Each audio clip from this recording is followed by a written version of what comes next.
রাসেল নামে এক ভাই প্রশ্ন করেছেন, শহীদ কারা? ইদানিং অনেকের মৃত্যুর পর তাদেরকে শহীদ বলে আখ্যা দেয়া হয়। ব্যাপারটি কতটুকু সঠিক বলবেন কি? প্রিয় ভাই, রাসেলের উত্তরে আমরা বলতে চাই যে এ পৃথিবীতে আল্লাহর দ্বীনকে বাস্তবায়ন করতে যে অথবা বিজয়ী করতে যে কাফেরদের বিরুদ্ধে সশস্ত্র সংগ্রামে যে মুমিন ব্যক্তি নিহত হয় তাকে শহীদ বলে। আই রিপিট, আমি আবারও বলছি, আল্লাহর জমিনে আল্লাহর দ্বীনকে বিজয়ী করতে যে কাফেরদের বিরুদ্ধে সশস্ত্র সংগ্রামে যে মুমিন ব্যক্তি নিহত হয় তাকে শহীদ বলা হয়। সহিহ বুখারীর বর্ণনা এসছে যে সাহাবারা আল্লাহ রাসূল সাল্লাল্লাহু আলাইহি সাল্লামকে জিজ্ঞেস করেছিলেন যে, হে আল্লাহ রাসূল, কারা আল্লাহর রাস্তায় জিহাদ করছে এটা আমরা কিভাবে বুঝবো? তার উত্তরে আল্লাহর হাবিব সাল্লাল্লাহু আলাইহি ওয়াসাল্লাম বলেছিলেন, মান কাতালা লিতাকুনা কালিমাতুল্লাহি হিয়াল উলিয়া ফাহুয়া ফি সাবিলিল্লাহ। যে ব্যক্তি আল্লাহর দ্বীনকে, আল্লাহর বিধানকে কিংবা আল্লাহর আইনকে বাস্তবায়নের জন্য, আল্লাহর দ্বীনকে বিজয়ের জন্য যে সংগ্রাম করে যাচ্ছে সেই আল্লাহর রাস্তায় আছে। আর সে আল্লাহর রাস্তায় থাকা অবস্থায় যদি কেউ মৃত্যুবরণ করে বা নিহত হয় তাকে ইসলাম শহীদ বলে ঘোষণা করেছে। তবে সেক্ষেত্রে একটি শর্ত রয়েছে, সেটি হচ্ছে দুন আগারাদিন মিন আগারাদিদ দুনিয়া। দুনিয়ার কোনো কারণে, দুনিয়ার কোনো লোভে পড়ে, দুনিয়ার কোনো স্বার্থের জন্য যদি কেউ আল্লাহ রাস্তায় জেহাদ করে মৃত্যুবরণও করে, সেই শহীদের কোনো মর্যাদা বাদাম আল্লাহ তাআলার কাছে নেই। কেননা আমরা হাদিস থেকে জেনেছি অনেক শহীদ কিয়ামতের ময়দানে আল্লাহ তাআলা তাদেরকে জাহান্নামে ফেলে দিবেন। আল্লাহ বলবেন যে, তুমি তো দুনিয়াতে জেহাদ করেছিলে যে মানুষ তোমাকে বীর বলবে, মানুষ তোমাকে সাহসী বলে ঘোষণা দিবে, বাহাবা পাওয়ার জন্য তুমি জেহাদে অংশগ্রহণ করেছিলে এবং সেখানে নিহত হয়েছ। তো তুমি নিহত হওয়ার পরে মানুষ তো তোমাকে বীর বলেছে, বাহাবা দিয়েছে, সাবাস বলেছে, যে কারণে তুমি এই জেহাদে অংশগ্রহণ করেছো সেটা দুনিয়াতেই তুমি পেয়েছো। তো আমার কাছে তুমি কি চাও? আমার কাছে তোমার জন্য কিছু নেই। Go to the hell fire, জাহান নামে যাও। তাকে আল্লাহ তাআলা উপর করে জাহান নামে নিক্ষেপ করবেন। তো এজন্য শর্ত হচ্ছে যে দুনিয়ার কোনো স্বার্থে নয়, শুধুমাত্র কেবলমাত্র আল্লাহর দ্বীনকে আল্লাহর জমিনে বিজয়ী করার জন্য যদি কেউ সশস্ত্র সংগ্রামে নিহত হয় তাদেরকে শহীদ বলা হয়। এখন প্রশ্ন হচ্ছে, যারা কাফেরদের বিরুদ্ধে জেহাদ করতে যে যুদ্ধে নিহত হলো তারা শহীদ, তারা ছাড়া কি আর কেউ শহীদ হতে পারবে না? এই প্রসঙ্গে আমরা বলবো যে বেসিকলি ইসলামী শরিয়াতে শহীদ দুই ধরনের। ইবনু হাজার আল আসকালানি উনিও শাহাদাতের প্রকারভেদ করতে যেয়ে বলেছেন যে শহীদ দুই প্রকার। একটা হচ্ছে শাহিদুদ দুনিয়া ওয়াল আখিরা, যেটা আমরা বলেছি যারা আল্লাহর রাস্তায় নিহত হয়েছে তারা। আরেকটা হচ্ছে শাহিদুল আখিরা, যারা দুনিয়াতে আল্লাহর রাস্তায় নিহত হয়নি কিন্তু পরকালে তারা শাহাদাতের মর্যাদা লাভে ধন্য হবে। প্রথম প্রকার হচ্ছে শাহিদুদ দুনিয়া ওয়াল আখিরা, যেটাকে আমরা বলি শাহাদাতে হাকিকি, মানে প্রকৃত শহীদ। এরাই হচ্ছে মূলত শহীদ। এদেরকে আল্লাহ তাআলা মৃত বলতে নিষেধ করেছেন। আল্লাহ তাআলা বলেছেন, ওয়ালা তাকুলু লিমান ইউকতালু ফি সাবিলিল্লাহি আমওয়াত বাল আহইয়া ওয়ালাকিন লা তাশউরুন। যারা আল্লাহর রাস্তায় জীবন দিয়ে নিহত হয়েছে তাদেরকে তোমরা মৃত বলো না, বরং তারা জীবিত। অন্য এক আয়াতে এসেছে, বাল আহিয়াউন ইনদা রাব্বিহিম ইউরযাকুন, তারা জীবিত এবং আল্লাহর কাছে তারা রিজিক প্রাপ্ত, আল্লাহ তাআলার পক্ষ থেকে তারা রিজিক প্রাপ্ত। তাদের মর্যাদা আল্লাহ তাআলার কাছে এত বেশি যে তাদেরকে নিহত হওয়ার পরে কোনো জানাজার আগে গোসল দিতে হয় না। তাদের রক্তাক্ত দেহটাকেই সরাসরি জানাজার পরে দাফন করে দিতে হয়, কেননা সেই ঝরঝরে রক্ত নিয়ে তারা সেদিন কিয়ামতের দিবসে আল্লাহ তাআলার দরবারে তারা হাজির হয়ে যাবে। এবং আমরা যদি কোরআনের দিকে তাকাই, কোরআন আমাদেরকে জানিয়েছে, আনা আমাল্লাহু আলাইহিম মিনান নাবিয়িন ওয়াস সিদ্দিকিন ওয়াশ শুহাদাই ওয়াস সালিহিন, মানে সবচেয়ে শ্রেষ্ঠ তাবাকা বা দারাজা হচ্ছে নবীদের দারাজা, নবীদের পরে হচ্ছে সিদ্দিকিনদের দারাজা, এবং সিদ্দিকিনদের পরেই যাদের মর্যাদা আল্লাহ তাআলার কাছে সবচাইতে বেশি তারা হচ্ছে শুহাদা। এজন্য প্রতিটি মুমিনের জীবনের আকাঙ্ক্ষা বা তামান্না থাকা উচিত তারা যেন শাহাদাতের মৃত্যু আল্লাহ তাআলার কাছে কামনা করে। এবং আমরা যদি সাহাবাদের জীবনের দিকে তাকাই তাহলে দেখবো ওনারা সবসময় আল্লাহ তাআলার কাছে শাহাদাতের মৃত্যু কামনা করতেন। সাইয়েদনা ওমর ফারুক রাদিয়াল্লাহু তাআলা আনহু আল্লাহ তাআলার কাছে সবসময় শাহাদাতের মৃত্যু চাইতেন। সহিহ বুখারীর বর্ণনা এসেছে, ওমর ফারুক রাদিয়াল্লাহু তাআলা আনহু দোয়া করতেন আর বলতেন, আল্লাহুম্মা রযুকনি শাহাদাতান ফি সাবিলিক ওয়াজআল মাউতি ফি বালাদি রাসূলিক। মানে হে আল্লাহ, আপনি আমাকে শাহাদাতের মৃত্যু নসিব করুন এবং আপনার প্রিয় হাবিবের শহর মদিনা শহরে আমার মৃত্যু আপনি নসিব করুন। এবং আমরা যদি ওমর ফারুকের জীবনের দিকে তাকাই, তাহলে আমরা দেখবো যে উনি আহ, শহীদী মৃত্যু লাভ করেছিলেন।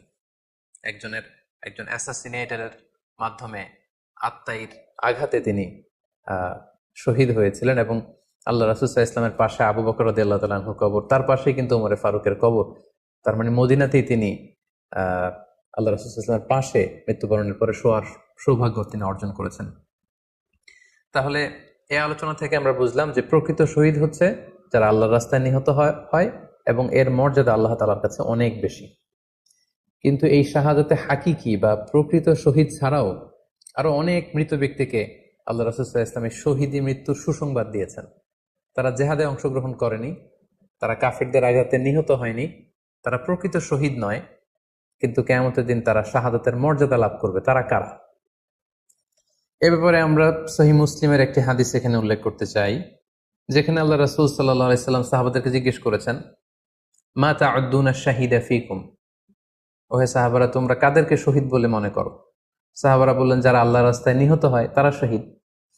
তখন আল্লাহ রাসূল সাল্লাল্লাহু আলাইহি ওয়াসাল্লাম বললেন, ইন্না শুহাদা উম্মতি ইদান লাকালিল, এরকম হলে তো আমার উম্মতের মধ্যে শহীদদের সংখ্যা একেবারে কম।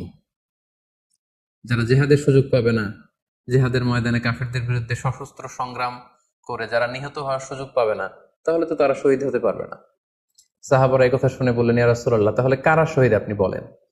তখন আল্লাহ রাসূল সাল্লাল্লাহু আলাইহি ওয়াসাল্লাম বললেন যে যারা আল্লাহর রাস্তায় নিহত হয় তারা তো শহীদ বটেই, পাশাপাশি ওমান মাতা ফি তাউনি ফাহুয়া শাহীদ, মহামারীতে যারা মারা যায় তারাও কিন্তু শহীদ। প্লেগ রোগে বা মহামারীতে, এই যে করোনা ভাইরাসের সময় যারা ঈমানের সাথে ইন্তেকাল করেছে তাদেরকেও আল্লাহ তাআলা শাহাদাতের মর্যাদা দান করবেন। ওমান মাতা ফিল বাতনি ফাহুয়া শাহীদ, পেটের পীড়ায়, পেটের কোনো রোগে যদি কেউ আক্রান্ত হয়ে মারা যায়, সে কিয়ামতের দিন শাহাদাতের মর্যাদা লাভ করবে। ওয়াল গরিকু শাহীদ, পানিতে ডুবে যদি কেউ মারা যায় সেও শাহীদ। এভাবে অন্যান্য আরো অনেক হাদিসে, কোনো হাদিসে 5 জন, কোনো হাদিসে 7 জন, কোনো হাদিসে আরো বেশি, এভাবে আরো অনেক ব্যক্তিকে আল্লাহ রাসূল সাল্লাল্লাহু আলাইহি ওয়াসাল্লাম শাহাদাতের মর্যাদা লাভে তারা কিয়ামতের দিন ধন্য হবে এই মর্মে তিনি আমাদেরকে জানিয়েছেন। সুনানে নাসাইর একটি বর্ণনা থেকে আমরা জানতে পারি, আল্লাহর হাবিব সাল্লাল্লাহু আলাইহি ওয়াসাল্লাম বলেছেন, মান কুতিলা দুনা মাজলামাতিহি ফাহুয়া শাহীদ, অন্যায়ভাবে যদি কাউকে হত্যা করা হয়, হি ইজ ডিফেন্ডিং ইনজাস্টিস, অন্যায় প্রতিরোধে সে মারা গিয়েছে, এরকম মৃত্যুকেও তিনি শাহাদাতের মৃত্যু বলে ঘোষণা করেছেন। সুনানে তিরমিজির আরেকটি বর্ণনায় আল্লাহ রাসূল সাল্লাল্লাহু আলাইহি ওয়াসাল্লাম আরো কিছু ব্যক্তিকে শহীদ বলে ঘোষণা করেছেন। যেমন তিনি বলেছেন, মান কুতিলা দুনা দীনিহি ফাহুয়া শাহীদ, কেউ তার দ্বীনকে হেফাজত করতে যেয়ে যদি মৃত্যুবরণ করে সে শহীদ। ওমান কুতিলা দুনা দামিহি ফাহুয়া শাহীদ, নিজের রক্ত বাঁচাতে যেয়ে যদি কেউ মৃত্যুবরণ করে শহীদ। তার সম্পদ বাঁচাতে যেয়ে যদি মৃত্যুবরণ করে সে শহীদ। তার ফ্যামিলিকে সেভ করতে যেয়ে কেউ যদি মৃত্যুবরণ করে সেও শহীদ। তার সম্মান, ইজ্জত, তার স্ট্যাটাসকে বাঁচাতে যেয়ে যদি কেউ মৃত্যুবরণ করে সেও শহীদ। আরেক বর্ণনায় আমরা জানতে পারছি, আল্লাহ রাসূল সাল্লাল্লাহু আলাইহি ওয়াসাল্লাম বলেছেন, ওয়াসাহিবুল হাদমি ফাহুয়া শাহীদ, অর্থাৎ ধ্বংসস্তূপের নিচে চাপা পড়ে যদি কেউ মারা যায় বা কোনো দেয়ালের নিচে চাপা পড়ে যদি কেউ মারা যায় সে শহীদ। ওয়াসাহিবু যাতিল জানবি শাহীদ, অর্থাৎ ফুসফুসের কোনো রোগে, লেটসে লাং ক্যান্সারে যদি কেউ মারা যায়, ফুসফুসের কোনো ভয়ানক রোগে যদি কেউ মারা যায় সে শাহীদ, শহীদের মর্যাদা পাবে। আল হারিকু শাহীদ, আগুনে পড়ে যদি কেউ মারা যায় সেও শহীদ। ওয়াল মারআতু তামুতু বিজুমঈন শাহীদ, বাচ্চা পেটে ধারণ করেছে, অর্থাৎ গর্ভবতী মা যদি এই প্রেগনেন্সির কারণে কিংবা বেবি ডেলিভারি করতে যেয়ে যদি মারা যায় সেও কিন্তু শহীদদের কাতারে দাঁড়াবে। এভাবে আমরা বিভিন্ন হাদিসের আলোকে এবং আল্লাহ রাসূল সাল্লাল্লাহু আলাইহি ওয়াসাল্লামের সুসংবাদ বাণীর আলোকে আমরা বুঝতে পারি যে আল্লাহর রাস্তায় যারা জিহাদ করে আল্লাহর দ্বীনকে বিজয়ী করতে যে মৃত্যুবরণ করেছে তারা হচ্ছে প্রকৃত শহীদ। তাদের মর্যাদা আল্লাহ তাআলার দরবারে অনেক অনেক বেশি। কিন্তু এই শহীদ ছাড়াও আরো অনেক ধরনের মৃত্যুকে আল্লাহর হাবিব সাল্লাল্লাহু আলাইহি ওয়াসাল্লাম শাহাদাতের মৃত্যুর সাথে ঘোষণা করেছেন। সো যারা জেহাদে মারা গেল তারাই শহীদ, বাকিদেরকে শহীদ বলা যাবে না, এই কথাটি ঠিক নয়। বরং আল্লাহ রাসূল সাল্লাল্লাহু আলাইহি ওয়াসাল্লাম নিজেই চেয়েছেন, তিনি বলেছেন যে তোমরা যদি শুধু এই এক শ্রেণীকে শহীদ বলো তাহলে তো আমার উম্মতের মধ্যে শহীদের সংখ্যা একেবারে কম। আর আমি চাই আমার উম্মতের মধ্যে থেকে অনেক সংখ্যক লোক এই শাহাদাতের দরাজা, এই মর্তবা, এই মর্যাদা লাভ করে ধন্য হোক। তাই আমরা যে কেউ একটি বর্ণনার কথা বললাম, এছাড়াও আরো অনেকগুলো বর্ণনা আছে।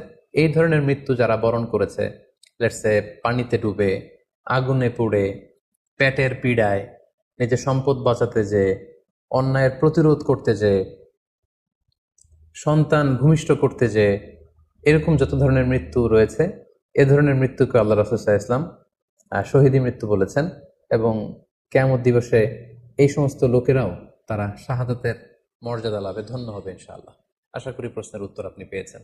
আল্লাহ তাআলা আমাদের সবাইকে সঠিকভাবে ইসলাম জানার, বোঝার এবং সে অনুযায়ী মানার তৌফিক দান করুক। হাযা মা ইনদি ওয়াল ইলমু ইনদাল্লাহ আলাইহি তাওয়াক্কালতু ওয়া ইলাইহি উনীব। ওয়াসসালামু আলাইকুম ওয়া রাহমাতুল্লাহি ওয়া বারাকাতুহু।